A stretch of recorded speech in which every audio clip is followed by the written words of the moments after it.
Good morning. Welcome to St. Paul's Universalist Church. This is the Sunday of our annual meeting. And a number of years ago, I believe it was Dr. Barry Spalding came up with this brilliant idea. Our bylaws say that we have to have an hour to have nominations on the floor.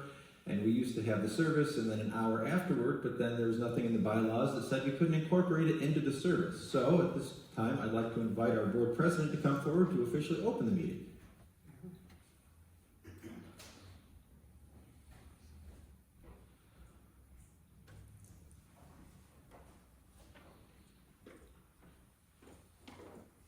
At this time, I'd like to, Hit the button. Wait till it's green. okay, at this time, I'd like to open the annual meeting and open the floor for nominations to the Board of Trustees.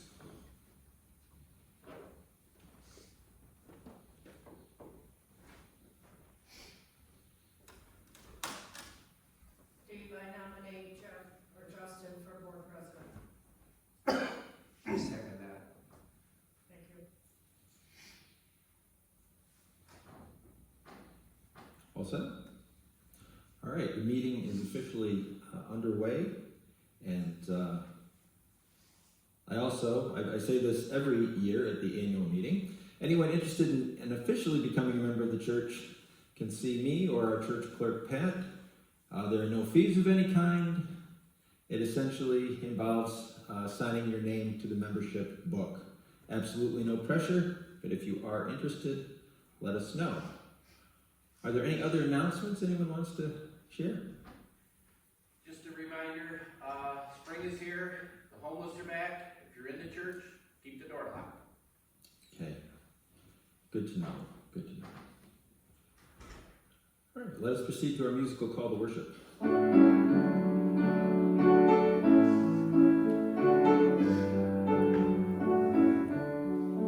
We belong to one another, to each other we are bound, as we build a world together, full of joy that we have found.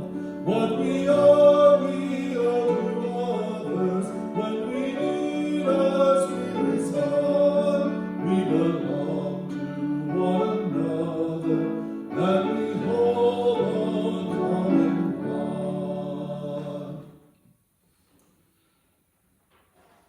This, of course, is not only our annual meeting Sunday, it's also Mother's Day. So I open our service with the words of Mary J. Harrington in the spirit of that occasion.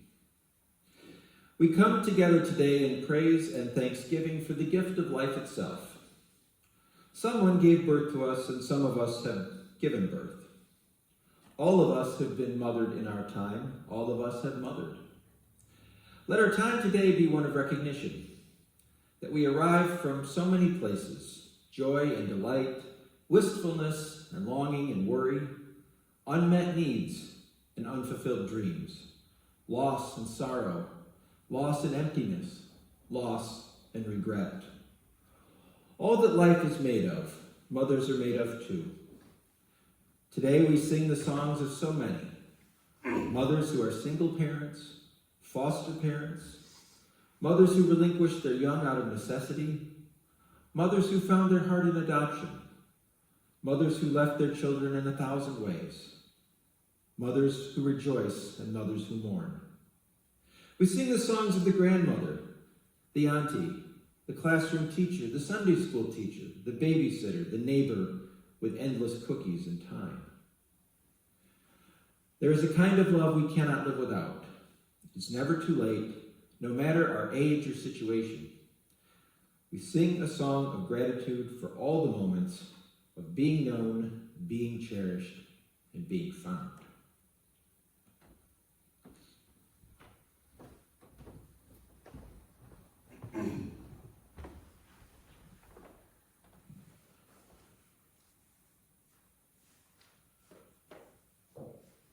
Please join me as we light our chalice. May this flame, symbol of transformation since time began, fire our curiosity, strengthen our wills, and sustain our courage. And our opening song is number 357.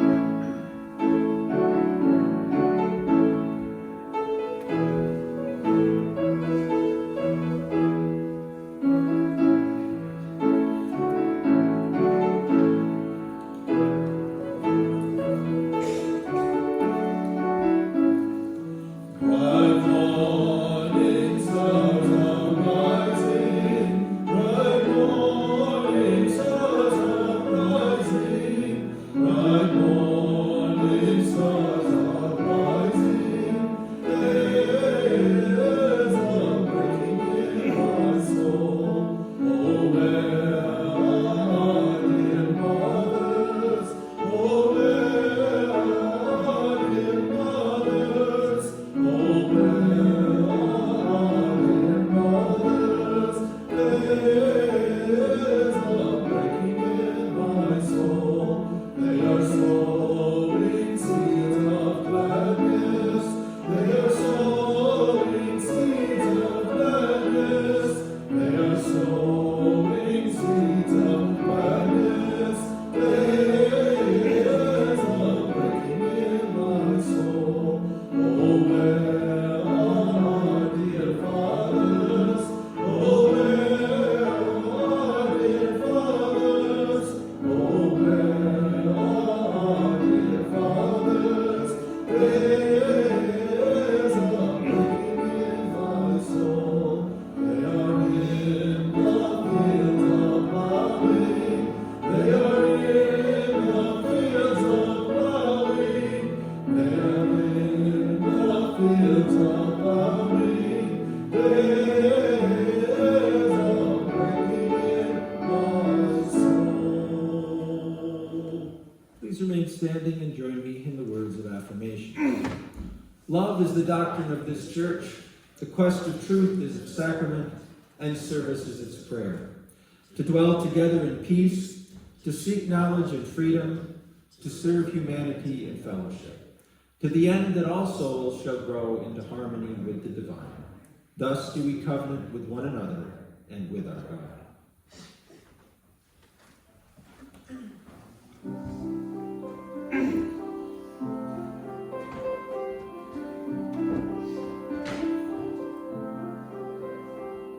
A mother is a gift from God. Her voice is music to the ears. A mother is a gift from God. She gently wipes away tears. She always takes the time for little girls and boys. She makes a sacrifice to bring the children joy. God is working through her to teach us how to live. God is working through her to show us how to live. Teaching us to walk by faith, keeping our feet in solid ground. God is working through her. Love is her only ground. We can see God's gift of grace in the way that she forgives. We can know God's gift of love in the way that she lives.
We are now at the time of the service where we share joys, sorrows, or concerns.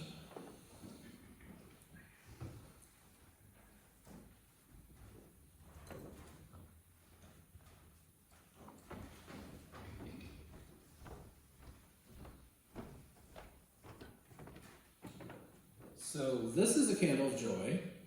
Mary's knee is starting to fully heal, so there's totally no surgery, and she's aiming to come back in the fall. So that is very good news.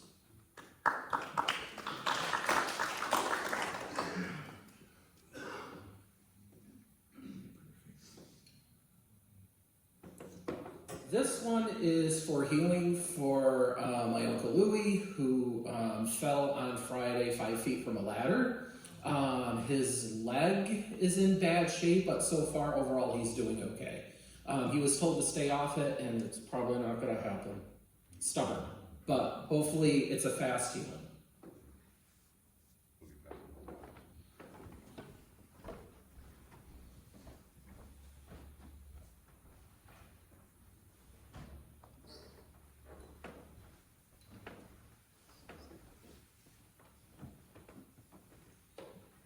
This is a candle of joy, and it's a twofer because back in May of 1955 at Little Falls Hospital, among all the other babies that were being born in the baby boom, there was a little boy who was named James Michael Evans, and a little girl who was named Mary Ann Selby within a 2-week period. And so happy birthday to us.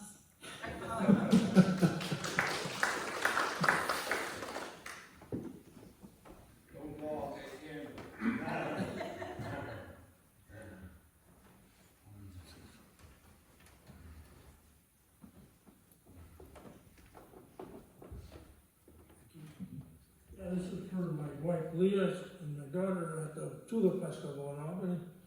So good luck to them. It was good yesterday. Hopefully today is good too.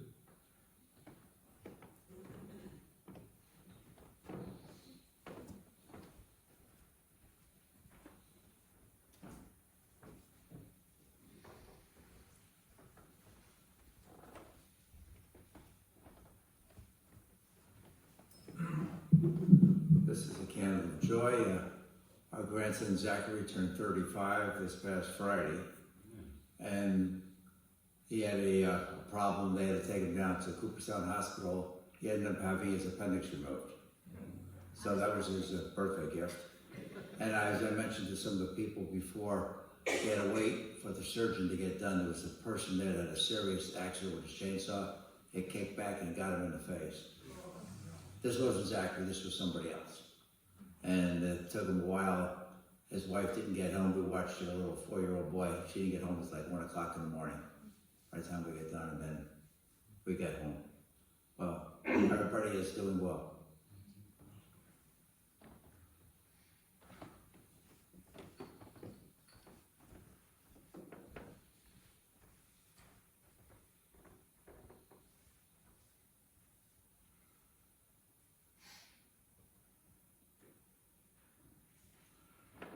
This is kind of a candle of joy with 2 bookends.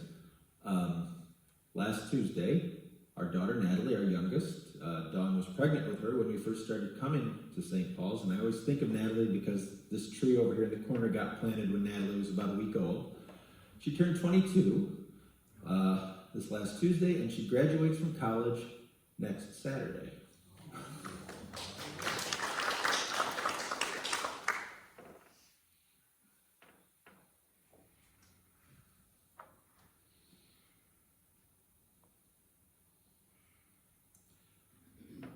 And as is our tradition, we light a final candle for any joys, sorrows, or concerns that go unspoken, but remain in our hearts and minds. And we will now give and receive the morning offering to support the work, the wonder, and the witness of this community.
I now invite you to join me in a time of prayerful meditation with these words of Kathleen Rollins.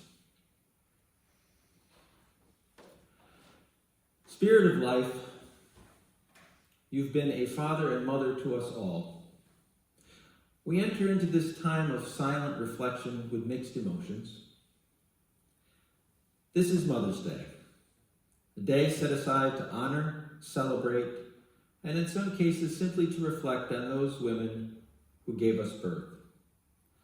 Some of us come to this day with joy, with strong and tender feelings for the women who have earned the right to be called mother. They not only gave us our lives, they are responsible for shaping our spirit. They have fed us, played with us, nurtured us, listened to us. They have given unselfishly for us. They have loved us unconditionally. If our mothers are still living, we make the extra effort to stay in touch and to find ways to give back a portion of the love which we have so abundantly received. If our mothers have died, we take time to cherish our memories of them, memories which may flood our eyes with bittersweet tears of longing. We miss her, and we feel that loss even more acutely on this day, while also being grateful for her strength, her wisdom, and her beauty, and the gifts of life which she has passed on to us. For others, this day is not a time for celebration, but rather a time for reflection.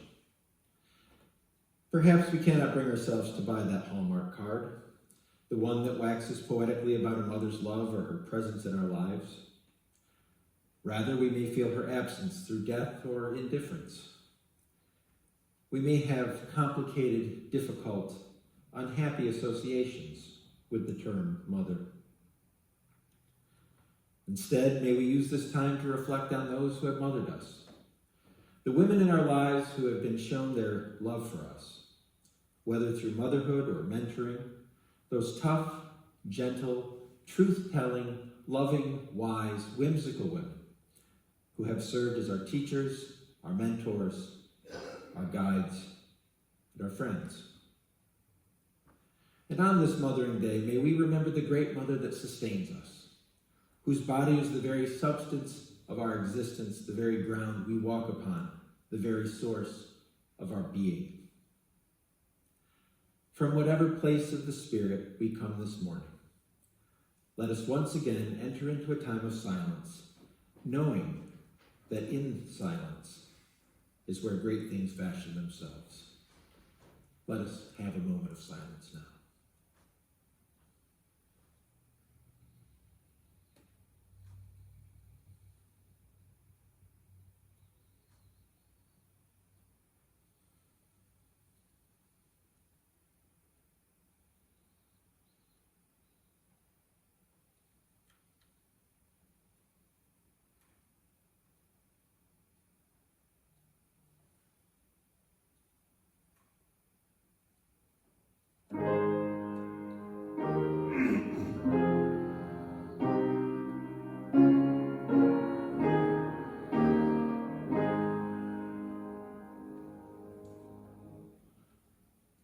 I have a brief reading this morning.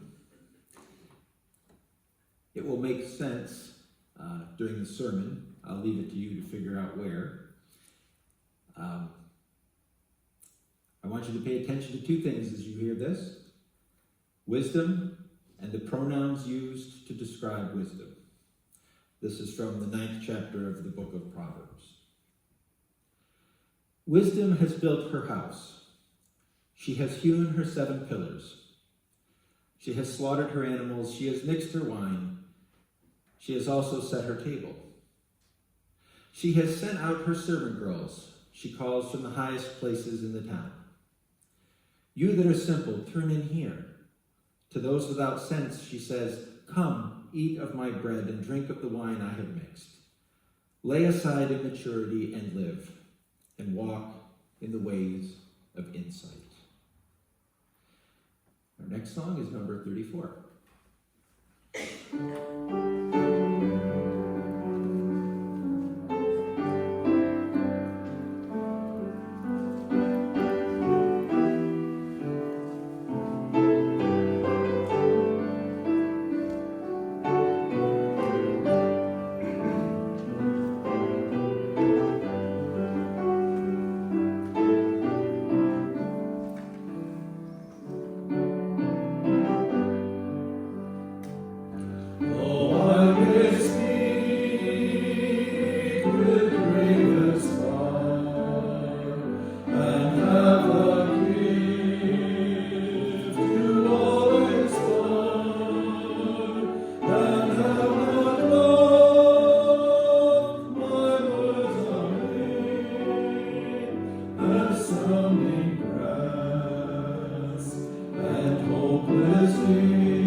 I were to ask you what God looked like, you might instinctively describe an older man in flowing robes with long white hair, a full beard and mustache. He's probably Caucasian. Maybe he's wearing sandals too. That image is practically burned into our collective memories, likely coming to us through our European ancestry and the works of painters from the medieval and especially Renaissance periods. We are told in the scriptures that we are made in the image of God. More on that later. But one truth I have learned is that we tend to create God in our image. No matter where we are on the earth, cultures tend to create God in their image. And our image, at least as a society, was for centuries, and arguably still is, white, male-dominated. When we talk of God in the Western world, we use almost exclusively male terms. We refer to God the Father. He created us. He declared that, and so on. But what about God the Mother and the feminine aspects of the Almighty? This being Mother's Day, I thought it might be a good topic to explore. Divine female imagery can be found throughout the various belief systems of the world, going back to caveman times. See, even then, cave people times. See how it shapes what we say? But instead of covering all that, in the interest of time, this being our annual meeting Sunday, I'm going to limit it to the 3 faiths of the tradition of Abraham, because chances are at least 2 of those are the ones we're most familiar with. And when I say the traditions of Abraham, I'm talking about Judaism, Christianity, and Islam. In the Judeo-Christian scriptures, it seems pretty clear that God is a male. And women, unfortunately, are relegated second-class status right from the creation of Adam and Eve. In the 2nd chapter of the book of Genesis, we could read the story of how woman was created out of the rib of man.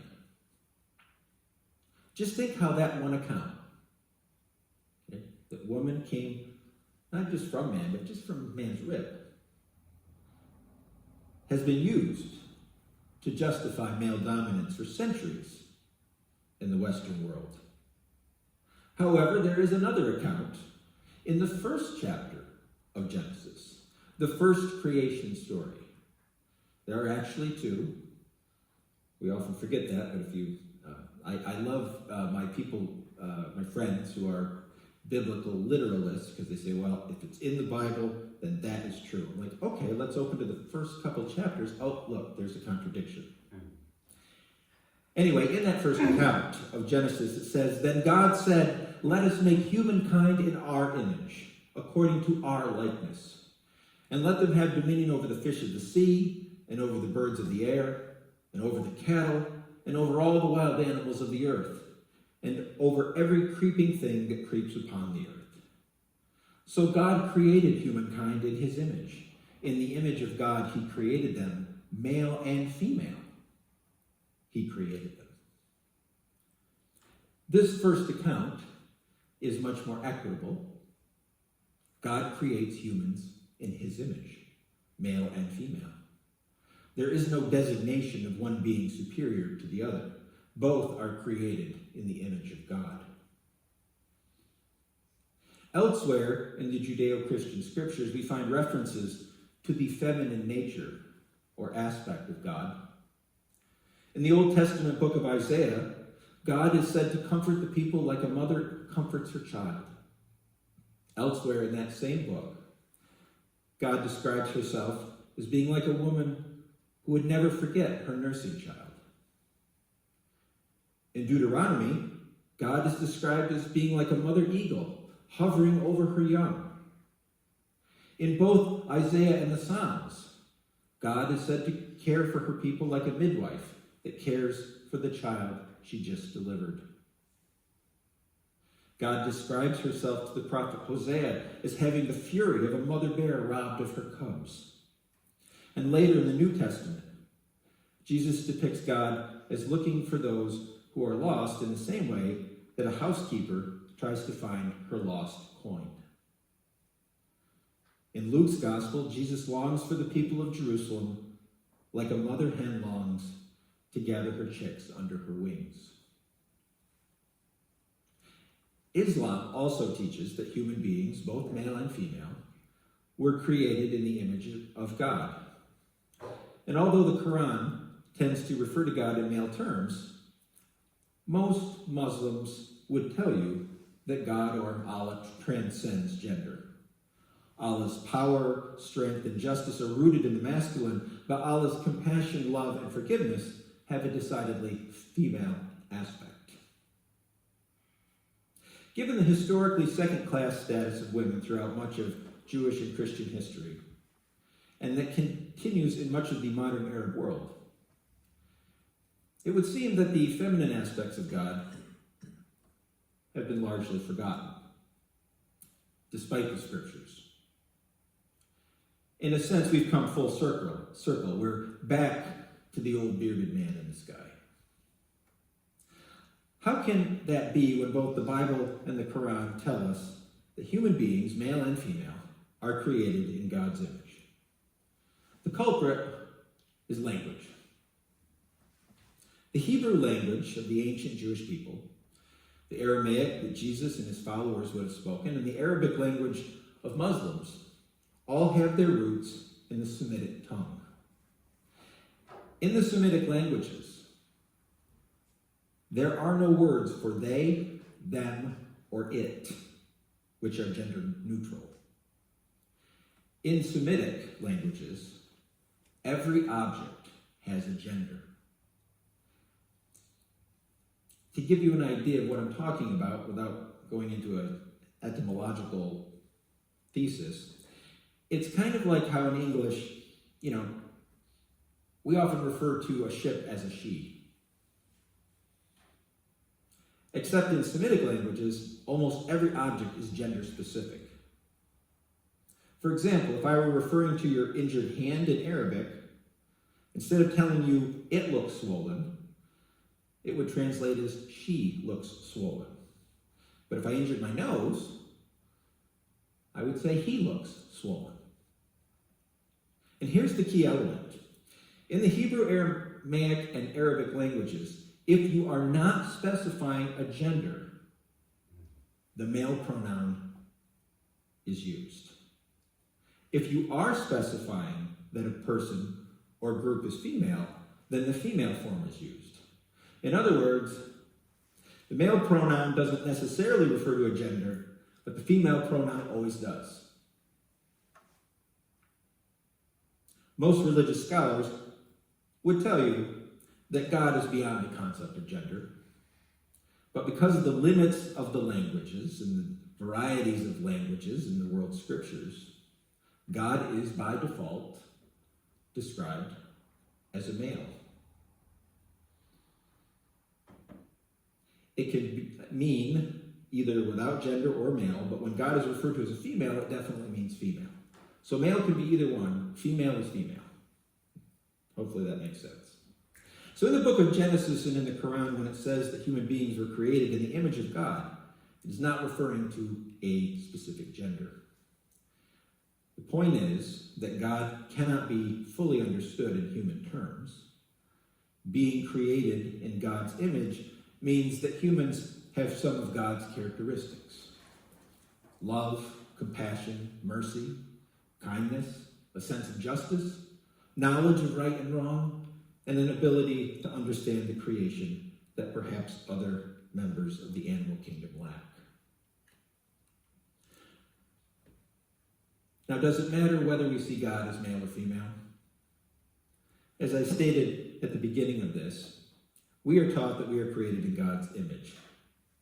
But we often tend to create God in our image. This has a profound effect on culture and society. Consider the words of the feminist theologian Mary Daly, who in 1973 wrote, "If God is male, then male is God." Think of that within the context of human history and religious thought over the ages. And you begin to understand the implications of God having a specific gender. For our purposes today, I think being open to the idea that the Creator can have feminine as well as masculine characteristics can broaden our perspectives in our quest for spiritual understanding. Let me leave you with one last thought, and this ties back to Proverbs. In several of the world's religions, including those that go back to the ancient Greeks, the Hebrews and some early Christian groups, it was believed, as well, thought or reason was a masculine trait, but wisdom was a feminine one. May we honor the love, the compassion, the kindness, and the wisdom that is the feminine side of the Spirit, of which we are all created. May it be so. And at this time, I'd like to turn things over to members of the board for our annual meeting.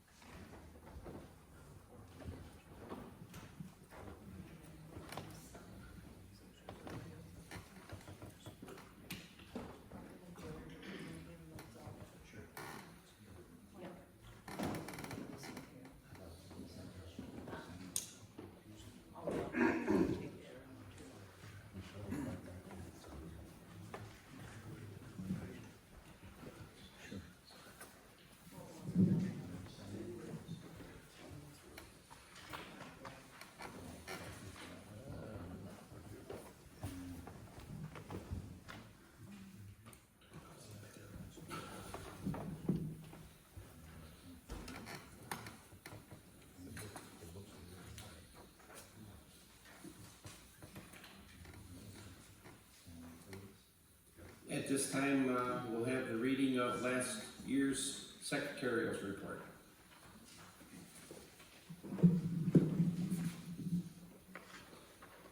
President's annual meeting, Sunday, May 7th, 2023. President Steve Smith opened the 171st annual meeting of St. Paul's Universalist Church on Sunday, May 23rd at 10:04 a.m. with 15 members and 3 guests present. It was suggested to retain the slate of officers unless there are nominations from the floor within the hour. Board members present, President Steve Smith, Justin Thompson, Clerk and Trustee Pat Rabowski, Gerald Zatoli, and Reverend Jeff Frank ex officio. Secretary's report read by Pat Rabowski. Treasurer's report, April's Treasurer's report was reviewed by President Stephen Smith. A motion to accept the Secretary's and Treasurer's reports as read and reviewed by Jerry Zatoli and seconded by Lorraine Waterbury. Motion passed. Minister's report was read by Reverend Jeff Frank. Committee reports, Music and Worship by Mark Bunce. Board of Trustees and Maintenance by Stephen Smith. Pledge by Julie Smith. Finance by Stephen Smith. Motions to accept all committee reports as read by Mary Davis and seconded by Kevin Carrick.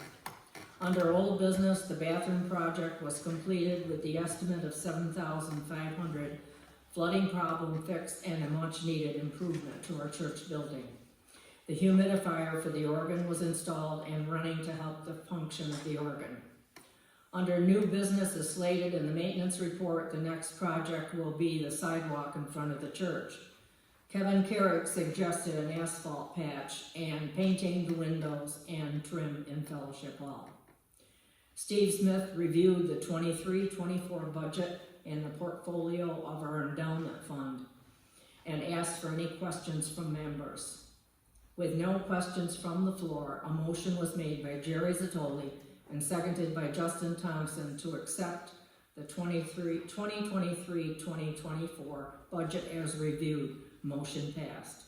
With no nominations from the floor, a motion was made by Lorraine Waterbury and seconded by Marty Rabowski to have the clerk cast one ballot to retain the current slate of officers.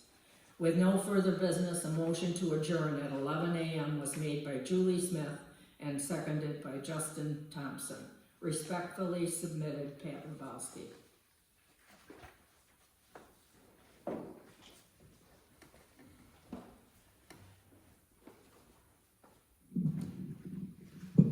Everybody got a copy?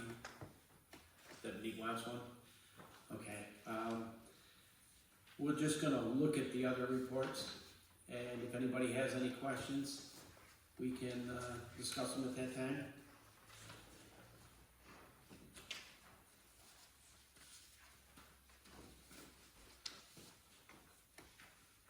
The next report will be from Mary Spalding, the treasurer's report, and that is on page 1, I believe. 1 and 2, yes.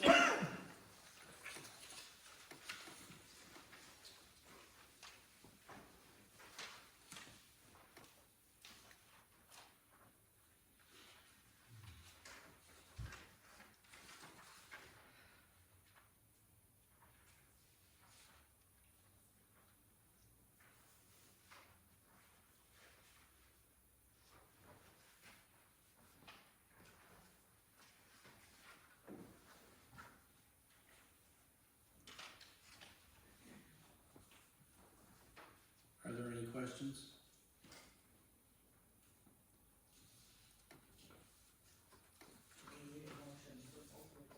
Yeah.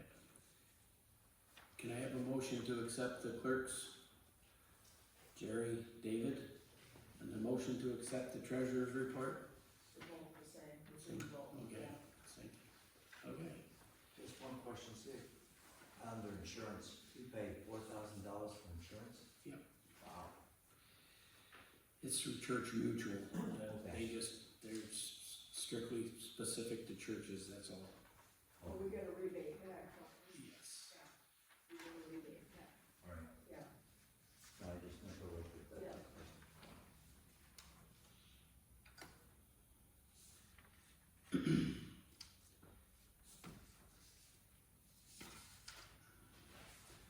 On to the minister's report, which is on page 3. You want to read it? Sure.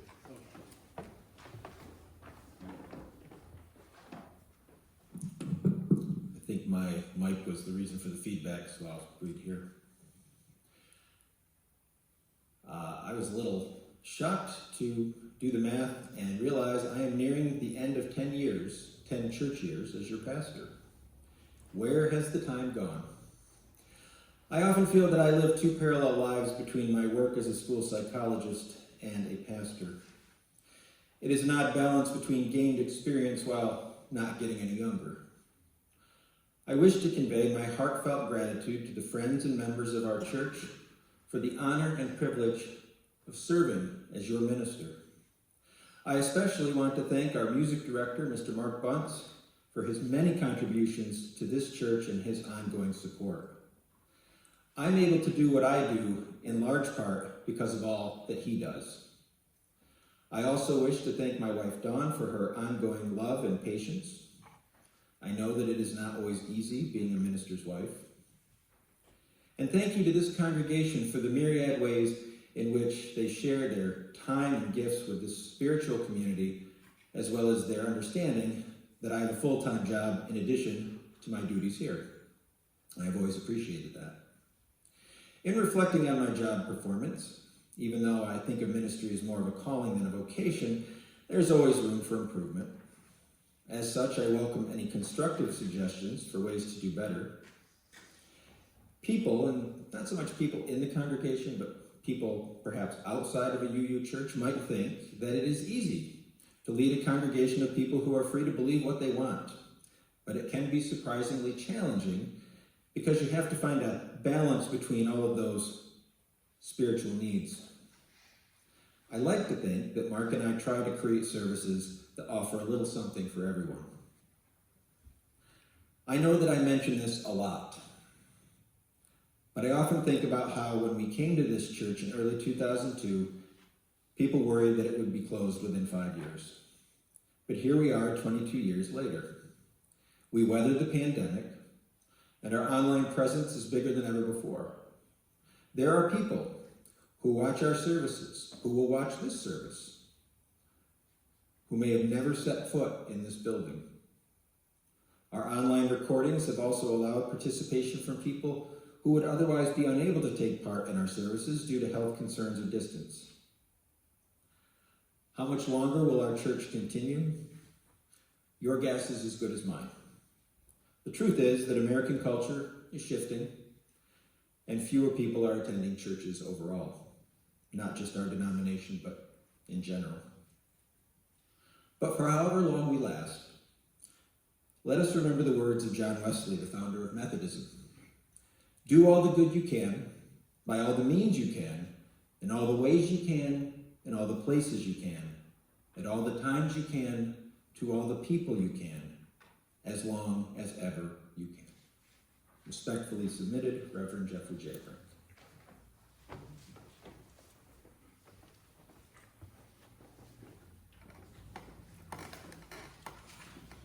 Thank you. Next is our music director and worship planning. You can read the report. I just am gonna say two things that I think we need to start thinking about. I hear the grumblings from how people feel about certain guest speakers. However, I never get any names for new speakers. And it's really hard to find speakers, so if you have any ideas, please let us know. Secondly, we need to also face reality on many of our special occasions. My students are the ones who fill our choir, but not that I'm counting, I have 2 years and 6 weeks left. That might not be a reality, so some other things we need to think about as we move forward in the future. Thank you.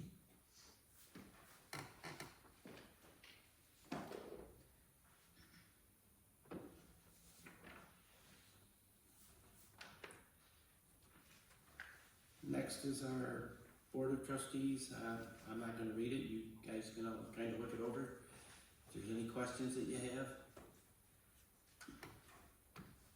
Steve? Yes. If you don't mind, for going out of order, I would just like to make a contribution this morning, if you don't mind. Okay. Well, basically, I got more, well, no offense to Jeff, but I got more out of the candle lighting this morning, and I just wanted to, well, things you already know about me. I love telling this story. I was a hospital foreman, and I went to school on the GI Bill. And the GI Bill out at the University of Utah paid for classes, but they didn't pay for textbooks.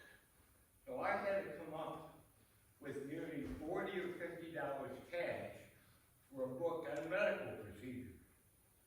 When I got back to the house, I opened the book and the appendix was missing. That's my contribution. Thanks.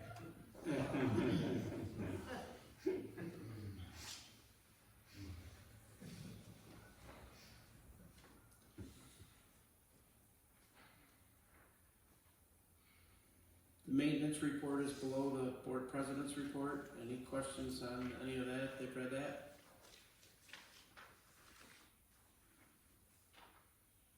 Just under old business, Marty has painted the, well, I can bring that up under old business, yeah. Just thought of something, Steve. In the other parks here in town, they have these, for people that walk their dogs, the dispensers for bags to pick up their mess. If this is considered a park, do they supply bags here? I have. I've never seen them. It's part of the city, so I'll have to ask that question. Right, I just thought of that, because Yeah. we had that problem. Yeah. The party downstairs, Yep. we nearly tracked some stuff into the church here. You can talk to the town clerk, they can kind of point you in the right direction where you need to, Yeah.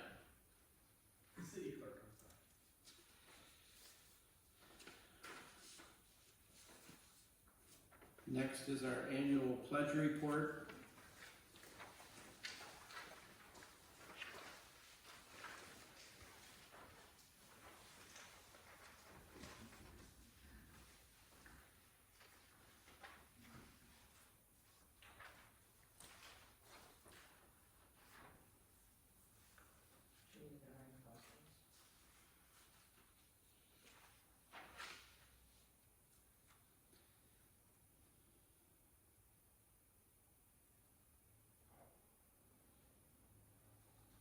Any questions on any of that?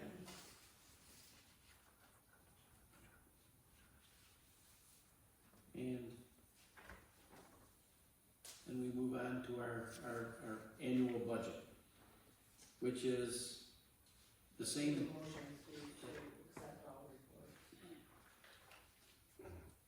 Motion to accept all the reports as written. Mary DeLuca, Jerry. The annual budget.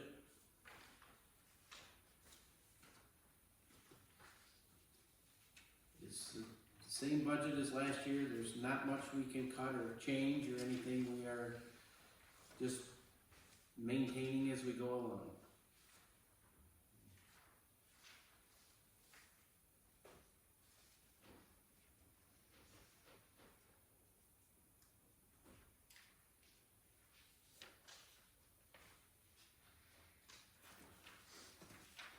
As most of you can see, that our annual pledge is around 25,000 and our annual budget's around 49,000. So along the course of the year, we have to borrow from our endowment to make our budget work.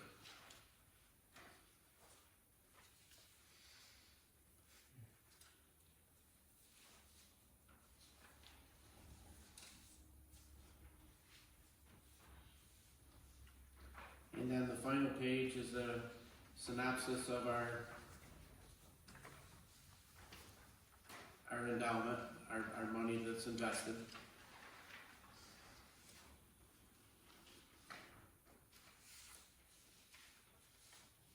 We have two separate policies with the Paradigm, and they total $168,925 that we have to continue working with.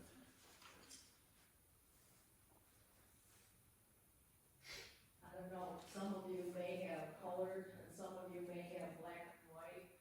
I ran out of toner here at church, so I ran the rest off at home, so that's why the diversity in the color of your last page.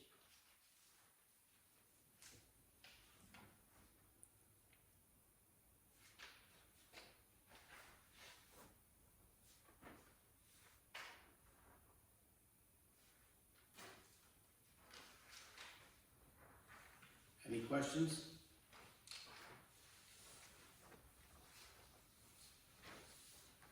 So we're borrowing actually, about About 25,000. 25,000 over the course of the year, yes. Yep.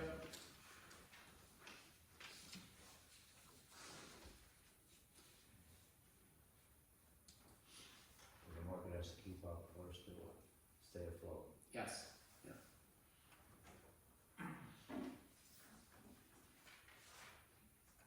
Do we need a motion for that? To accept that one? No, just going to old business. Okay. Under old business, we still have the sidewalks to take care of. We're gonna try to get to that this summer.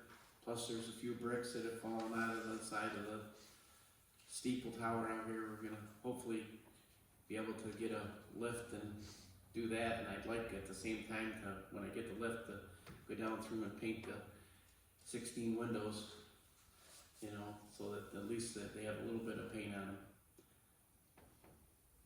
So if anybody's willing to help during the summer when we get some warmer weather and nicer weather, we'll try to tackle that.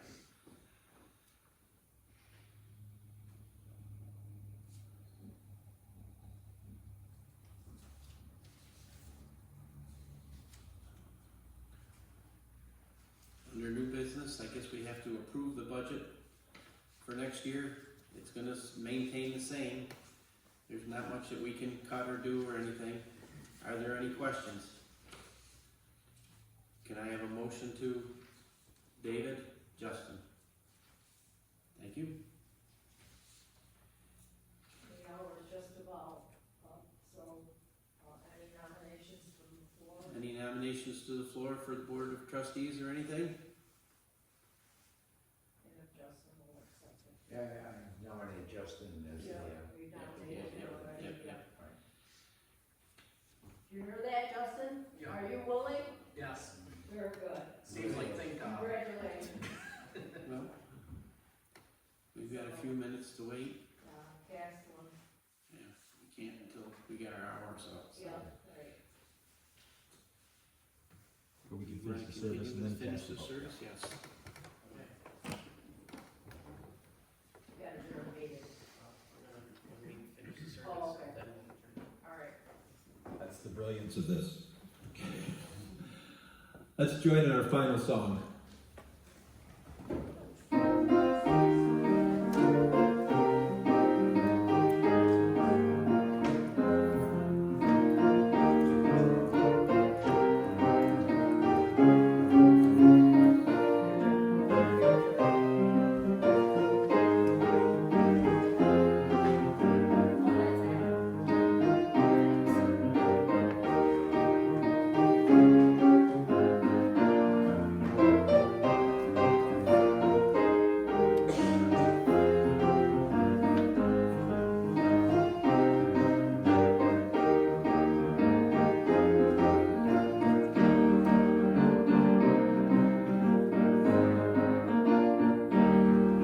From the line of days remembered burns a beacon bright and clear, guiding hands and hearts and spirits into faith set free from fear. Where the fire of commitment sets our mind and souls ablaze, when our hunger and our passion meet to call us on our way. When we live with deep assurance of the flame that burns within, and our promise finds fulfillment, and our future can begin.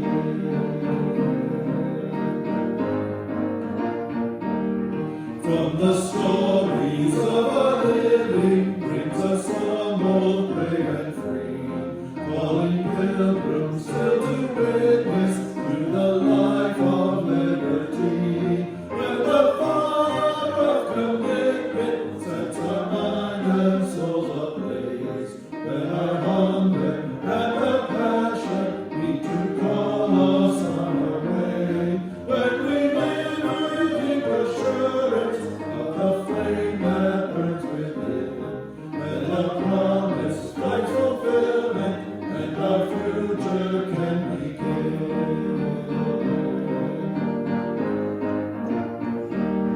From the dreams of youthful vision comes a new prophetic voice, which demands a deeper justice built by our courageous choice. When the fire of commitment sets our mind and soul ablaze, then our hunger and our passion meet to call us on our way. When we live with deep assurance of the flame that burns within, then our promise finds fulfillment and our future can begin.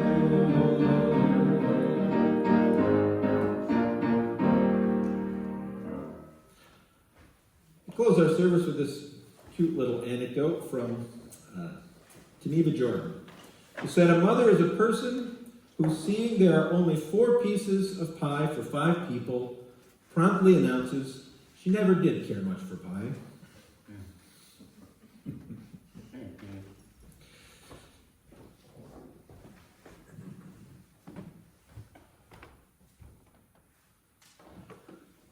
Please join me in the words. We extinguish this chalice flame, daring to carry forward the vision of this free faith, that freedom, reason, and justice will one day prevail in this nation and across the earth.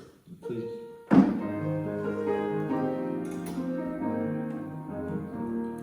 We are the religion which like sunshine goes everywhere. its temple all space, its shrine the good art, its creed all truth, its ritual works of love.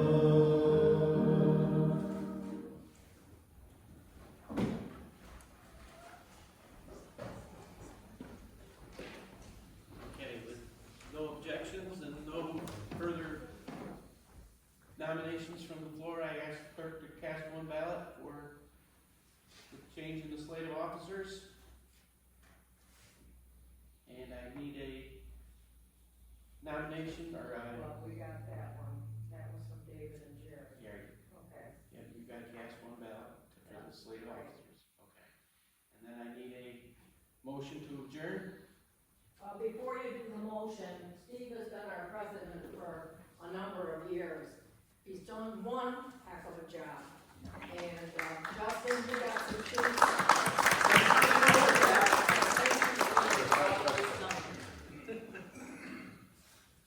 Motion to adjourn, Julie, seconded by Marty. Motion for Mark to do the post loop.